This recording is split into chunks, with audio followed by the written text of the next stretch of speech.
तो हम लोग खेत से बाजार तक ये चैप्टर कर रहे थे, है ना। जिसमें कि हमने पढ़ा कि प्रेरणा के घर और उसके जो परिवार वाले हैं, उन्होंने प्याज के जो बीज बोए और किस प्रकार से प्याज की जो खेत उगाई, उन्होंने फसल उगाई और उन्होंने मंडी तक उसको पहुंचाया।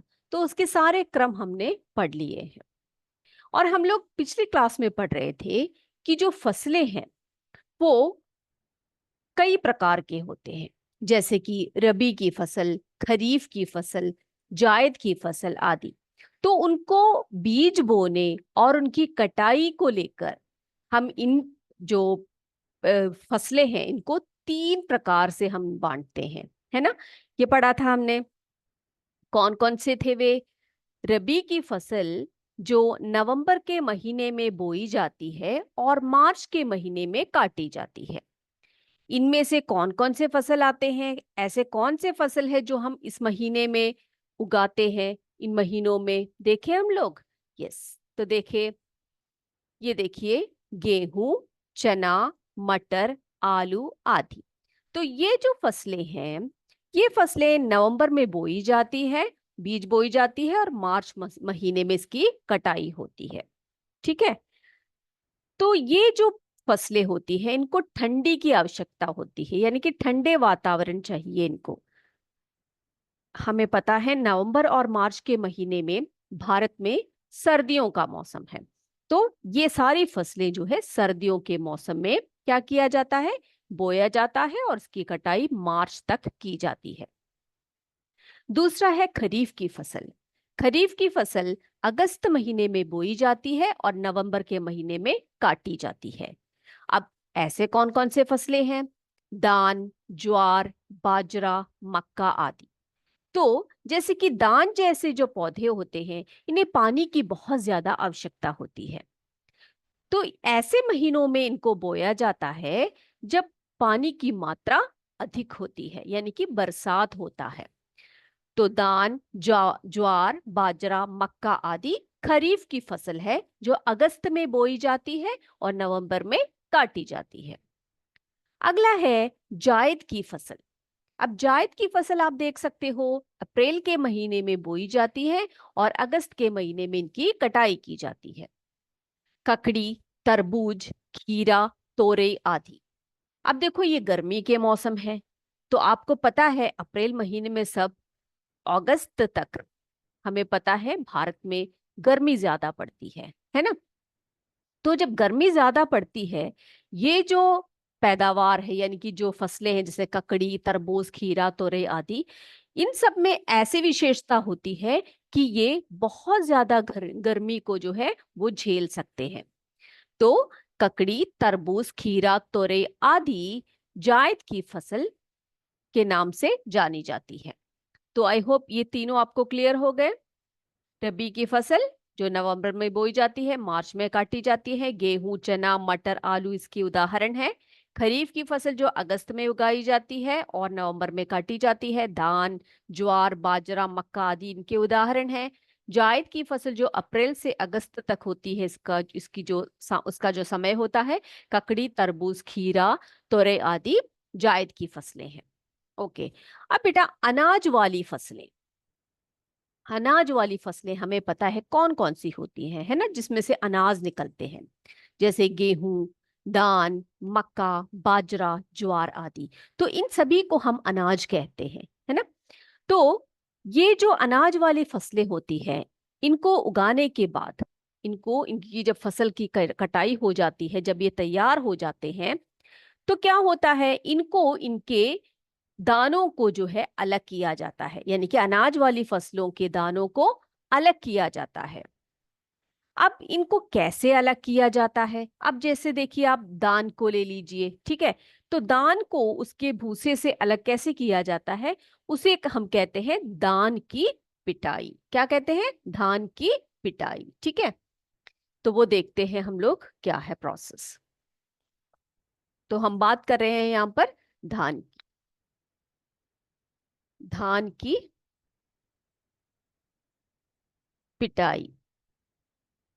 ये वो प्रक्रिया है जिसके द्वारा धान को क्या किया जाता है? अनाज के रूप में भूसे से अलग किया जाता है। ठीक है, तो उसके चित्र को भी देख लेते हैं और समझते हैं हम लोग।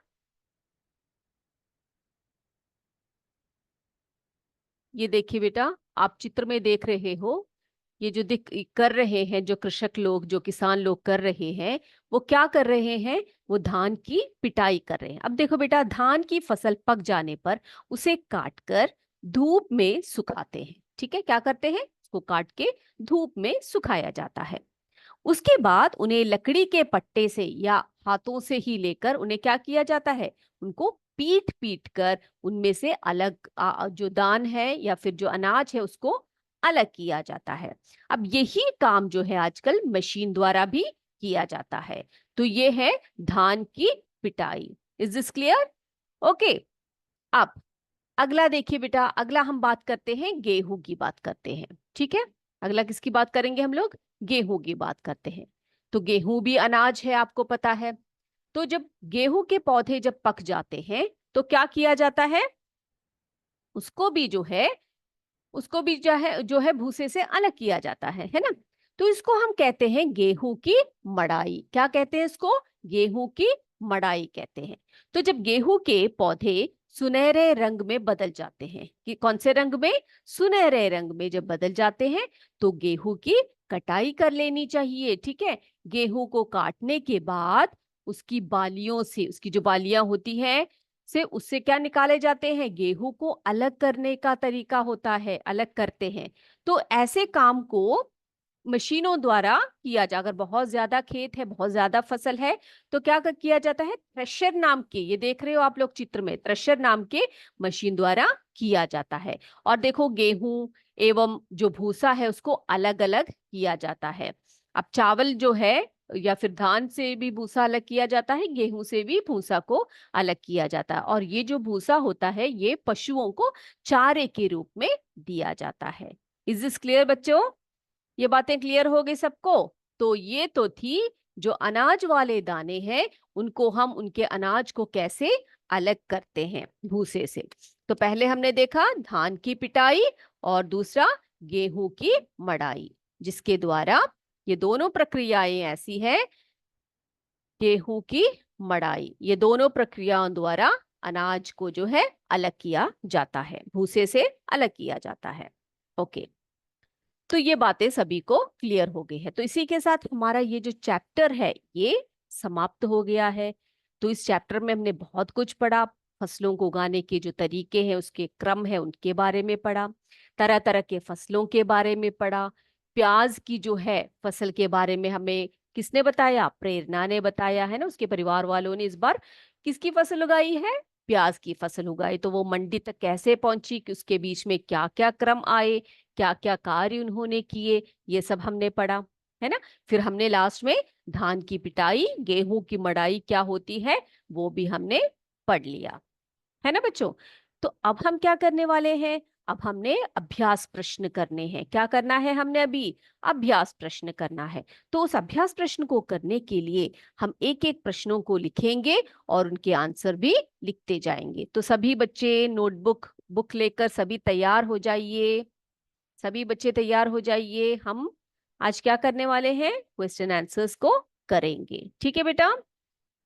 हाँ, ओके। हाँ, तो एक बच्चे ने पूछा है कि मैम, ये जो धान है इसको हम लोग काट कर धूप में क्यों सुखाते हैं?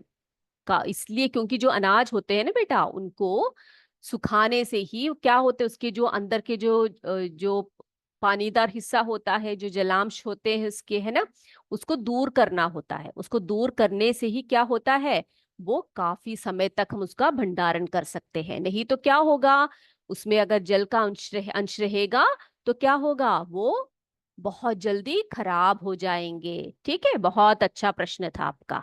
आई होप वो क्लियर हो गया है आपको। तो ठीक है बेटा, तो आज तो हम सभी क्या करते हैं, प्रश्नों के उत्तरों को लिखते हैं। ठीक है, तो पहला प्रश्न क्या है हमारा? प्रश्न नंबर 1 कौन सा है प्रश्न? धान की पिटाई। ठीक है, अभी अभी हम पढ़ चुके हैं धान की पिटाई। धान की पिटाई कैसे की जाती है? कैसे की जाती है? धान की पिटाई कैसे की जाती है? ये है हमारा प्रश्न नंबर 1। ओके, तो लिखे हम लोग इसके आंसर को। ओके, सभी आ जाइए, लिखिए नोटबुक में सभी प्रश्न नंबर 1 लिखिए और उसका आंसर भी लिखते जाइए। ओके, उत्तर लिखिए बेटा। यस, धान की फसल, लिखिए धान की फसल, धान की फसल पक जाने पर, पक जाने पर, धान की फसल पक जाने पर क्या किया जाता है बेटा? उसको क्या करते हैं? मैंने क्या बताया था? हाँ, पक जाने पर उसे काट कर, उसे काट कर धूप में सुखाते हैं, धूप में सुखाते हैं। ठीक है, उसको काट के पहले क्या किया जाता है? उसको धूप में सुखाया जाता है।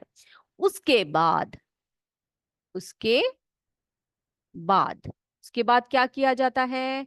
उसके बाद उन्हें लकड़ी के, लकड़ी के पट्टे पर, लकड़ी के पट्टे पर पीट पीट कर, पीट पीट कर, पीट पीट पर, पीट पीट कर क्या किया जाता है? धान को अलग किया जाता है, धान को अलग किया जाता है।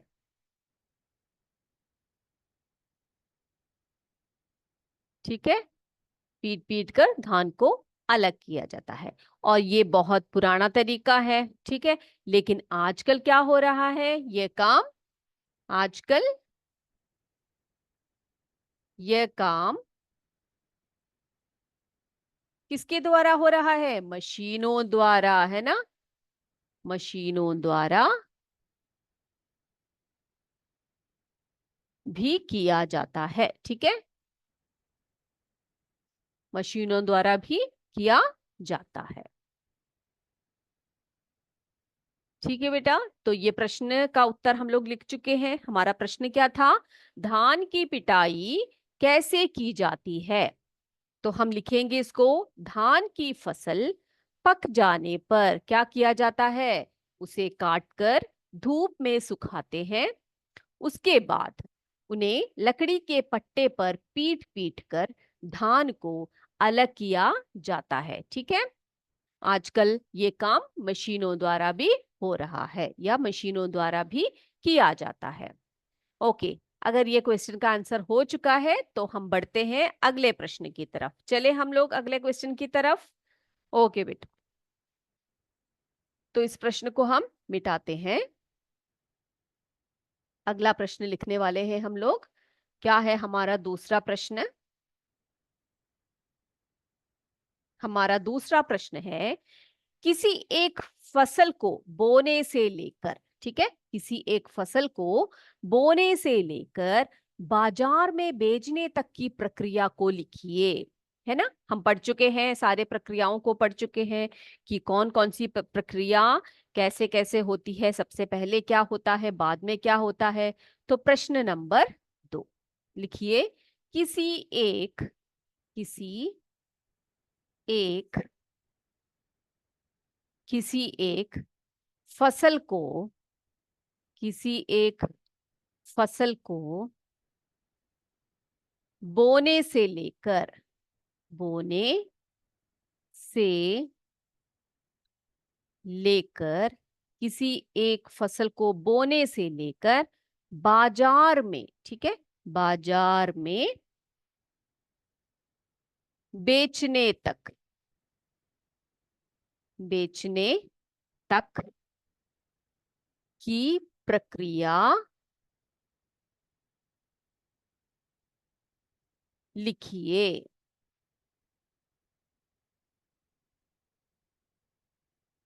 ओके, तो किसी एक फसल को बोने से लेकर बाजार में बेचने तक की प्रक्रिया को हमने लिखना है। तो बताइए मुझे जल्दी जल्दी से, कौन कौन सी प्रक्रिया है बेटा, बताइए। हाँ, पहले उत्तर करके ऐसे लिखेंगे हम लोग, उत्तर दूसरा लिखे हम लोग। यस, पहला प्रक्रिया खेत की जुताई, है ना, खेत की जुताई, खेत की जुताई ये पहली प्रक्रिया है। उसके बाद कौन सी होती है बेटा, दूसरा लिखेंगे हम, बीज बोना, बीज बोना। ओके, अगला, अगला क्या लिखें, तीसरा कौन सा लिखते हैं, फसल की सिंचाई, फसल की सिंचाई। ओके, फसल की सिंचाई भी हो गई। उसके बाद क्या होता है, खरपतवार निकालना, है ना, खरपतवार, बताया था मैंने आपको खरपतवार क्या होते हैं, है ना, खरपतवार निकालना। ओके, खरपतवार निकाल लिए हमने। उसके बाद जब फसल पक जाती है तो हम क्या करते हैं, फसल काटना, है ना, फसल को काटते हैं, फसल काटना। कि बेटा, फिर क्या करते हैं फसल को काटने के बाद, अगला स्टेप कौन सा है, अगला क्रम क्या है, उसको मंडी तक पहुंचाना, जो तैयार फसल है उसे मंडी तक पहुंचाना, तैयार फसल मंडी तक पहुंचाना। ठीक है, तो इतने क्रम जो है, इतने सारे प्रक्रियाएं जो होती हैं एक फसल को बोने से लेकर बाजार बेचने तक की होती है। पहला खेत की जुताई, दूसरा बीज बोना, तीसरा फसल की सिंचाई, चौथा खरपतवार निकालना, पांचवा फसल काटना, तैयार फसल मंडी तक पहुंचाना। तो सभी बच्चों ने लिख लिया, ये हो गया है सबका। ओके, तो अब हम क्या करेंगे, इसको मिटाएंगे और अगले प्रश्न की तरफ बढ़ते हैं। मिटा दे इसको। ओके, सबका हो गया है, सबने लिख लिया। ओके बेटा, तो लिखते हैं हम लोग अगले प्रश्न को, तीसरे प्रश्न की तरफ बढ़ते हैं। हमारा तीसरा क्वेश्चन है, तीसरा प्रश्न, ठीक है, प्रश्न तीसरा क्या है, गेहूं की बुआई एवं कटाई किस माह में की जाती है, शाबाश। गेहूं हम अभी अभी पढ़ चुके हैं, है ना, गेहूं की बुआई, गेहूं की बुआई और एवं कटाई, ठीक है, एवं कटाई किस, किस माह में, किस माह में या किस महीने में, ठीक है, किस माह में की जाती है, किस माह में की जाती है, यह हमारा तीसरा प्रश्न है। तो बेटा हम अभी पढ़ चुके हैं, क्या पढ़ा है हमने, कि जो गेहूं है वो रबी की फसल है ना, किसकी फसल है, बिल्कुल रबी की फसल है ना। तो कैसे होती है उसकी बुआई, नवंबर मास में होती है, और कटाई कौन से महीने में होती है बेटा, अप्रैल के महीने में होती है। तो लिखिए हम लोग, गेहूं एक रबी की, रबी की फसल है, ठीक है, इसलिए, इसलिए क्या किया जाता है, इसकी बुआई, इसकी बुआई कौन से महीने में करते हैं, नवंबर माह में, नवंबर माह में, और कटाई, और कटाई कौन से महीने में किया जाता है बताइए, और कटाई अप्रैल माह में किया जाता है। ठीक है, अप्रैल माह में किया जाता है।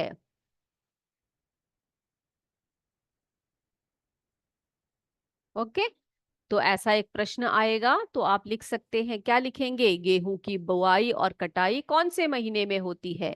तो हम लिखेंगे गेहूं एक रबी की फसल है, इसीलिए इसकी बुआई नवंबर के माह में और कटाई अप्रैल माह में किया जाता है। ओके बेटा, यस। तो ये आंसर सबने लिख लिया। अगला हम जाते हैं चौथे प्रश्न की तरफ।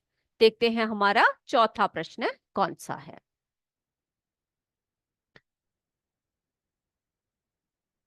ओके, तो चलते हैं अगले प्रश्न की तरफ। प्रश्न 4।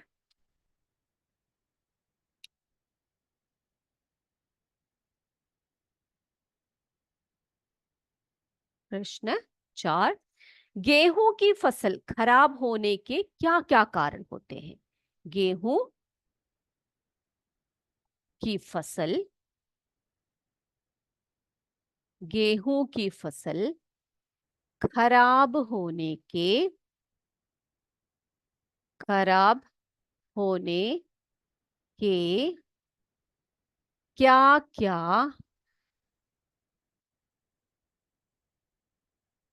कारण है। गेहूं की फसल खराब होने के क्या क्या कारण है। तो बेटा बहुत सारे कारण होते हैं जिससे कि गेहूं की फसल जो है खराब हो जाती है। ठीक है, तो कई रोग लग जाते हैं, कई बार सूखा पड़ जाता है, कई बार बारिश जो हवा है वो ज्यादा पड़ जाती है। ठीक है, तो ये सभी कारण हो सकते हैं जो फसलें होते हैं वो खराब होने के लिए। तो यहाँ पर हमसे पूछा गया है कि गेहूं की फसल खराब होने का कारण क्या है। तो हम लिखेंगे इसके उत्तर को, कैसे लिखेंगे हम लोग, गेहूं की फसल, गेहूं की फसल खराब होने के, खराब होने के मुख्य कारण, एक मिनट, होने के मुख्य कारण है करके हम लिखेंगे, एक एक करके लिखेंगे, एक एक पॉइंट करके लिखेंगे यहाँ पर। ओके, क्या क्या लिखेंगे। पहला तो फसल में, फसल में रस्ट रोग होना, रस्ट रोग। ठीक है, ये एक प्रकार का रोग है जो गेहूं की फसल को खराब कर देती है। रस्ट रोग लगना। ओके, तो रस्ट रोग के लगने से गेहूं की फसल जो है वो खराब हो जाती है, बीमार हो जाती है। और दूसरा, सूखा पड़ना। ठीक है, सूखा पड़ना, तो सूखा पड़ने से भी जो है, अधिक सूखा अगर पड़ गया तब भी क्या हो सकता है, गेहूं की फसल जो है वो खराब हो जाती है। अगला पॉइंट लिखेंगे हम लोग, अधिक बारिश होना, अधिक बारिश होना, तो इससे भी जो है गेहूं की फसल जो है वो खराब हो जाती है। ठीक है बेटा, ये हो गया। हम्म, ओके।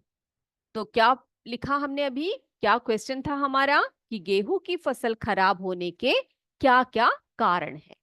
तो हमने लिखा गेहूं की फसल खराब होने के मुख्य कारण है। पॉइंट वाइज लिखे हैं हमने, 1 2 3 करके लिखे हैं। फसल में रस्ट रोग लगना, सूखा पड़ना, अधिक बारिश होना, इन सभी कारणों से क्या हो सकता है बेटा, इन सभी कारणों से जो है क्या हो सकता है, गेहूं की फसल खराब हो सकती है। अब देखो बेटा, इनको खराब होने से बचाने के लिए किसान क्या क्या तरीके अपनाते हैं। तो अगला हमारा प्रश्न है कि इनको खराब, यानी कि जो फसलें हैं इनको खराब होने से बचने के लिए किसान क्या क्या तरीके अपनाते हैं, तो वो भी लिखे हम लोग, लिखे। यस, ये सबने लिख लिया है। ओके, बढ़ते हैं आगे। तो इसी का दूसरा पार्ट क्वेश्चन का, ठीक है, क्या है, इनको, इनको खराब होने से, इनको खराब होने से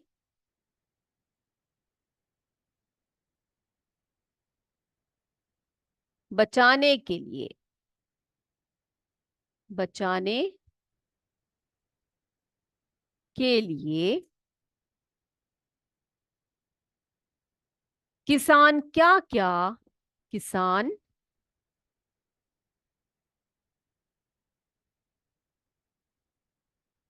क्या क्या,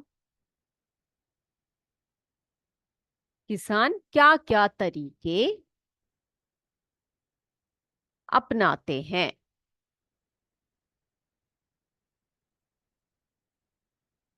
तो कोई भी रोग जो है फसलों को लगने से बचाने के लिए किसान जो है कौन कौन से तरीके अपनाते हैं। तो लिखते हैं हम लोग उत्तर को, लिखे। यस, पहला तो, पहला लिखेंगे हम लोग, पॉइंट को लिखेंगे, बुआई के लिए संक्रमित बीज नहीं लेते। ठीक है। तो जो मैंने आपको बताया था, जब बुआई करते हैं तो जो बीज कैसा होना चाहिए, स्वस्थ बीज होने चाहिए, है ना। तो बुआई के लिए ऐसे बीज नहीं लेंगे जो रोगग्रस्त होते हैं, जो खराब हुए होते हैं, ऐसे बीजों को नहीं लेना चाहिए। तो बुआई के लिए संक्रमित, संक्रमित यानी रोगों से संक्रमण जिन बीजों को होता है, वैसे खराब खराब दिखते हैं, ठीक है, ठीक, स्वस्थ नहीं होते, ऐसे बीजों को नहीं लेना चाहिए। तो बुआई के लिए संक्रमित बीज नहीं लेते। ठीक है, वो अच्छे बीजों का प्रयोग करते हैं।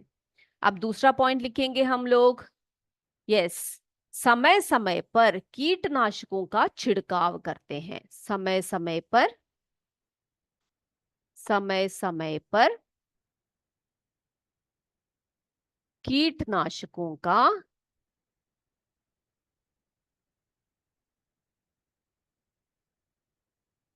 प्रयोग करते हैं, है ना।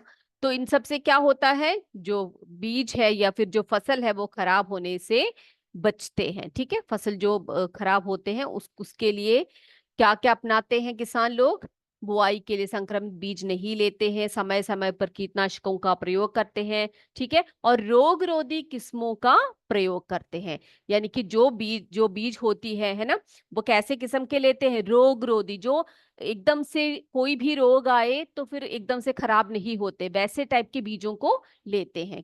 कैसे लेते हैं, रोग रोधी, ठीक है, जो ज्यादातर रोगों से प्रतिरोध करते हैं, रोग रोधी किस्मों, यानी कि ऐसे किस्मों का चयन करते हैं जो रोग रोधी हो, जो हर किसी रोग से ग्रसित ना हो। ठीक है, रोग रोधी किस्मों का प्रयोग करते हैं।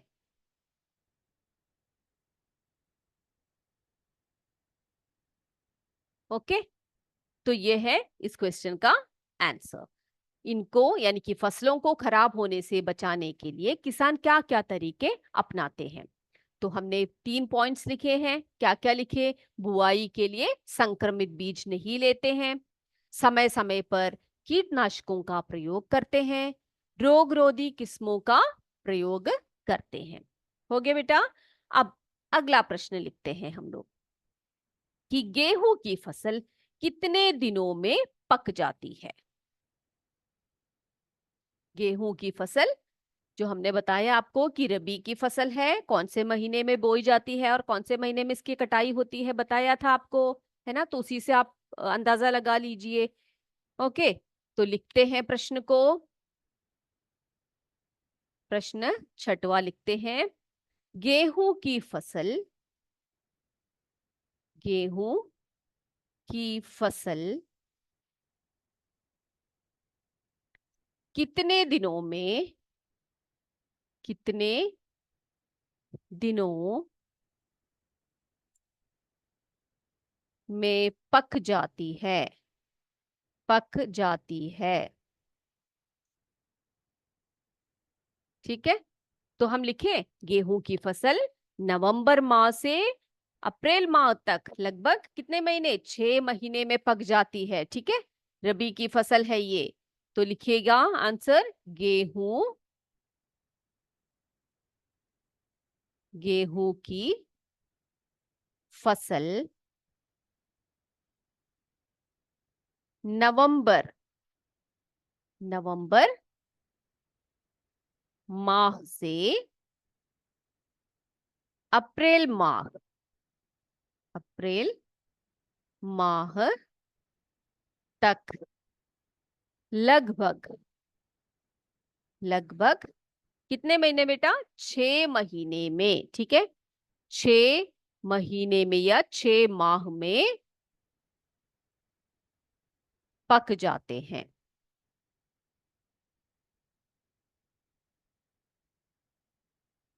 ओके, तो लिख लिया हमने इसका भी आंसर।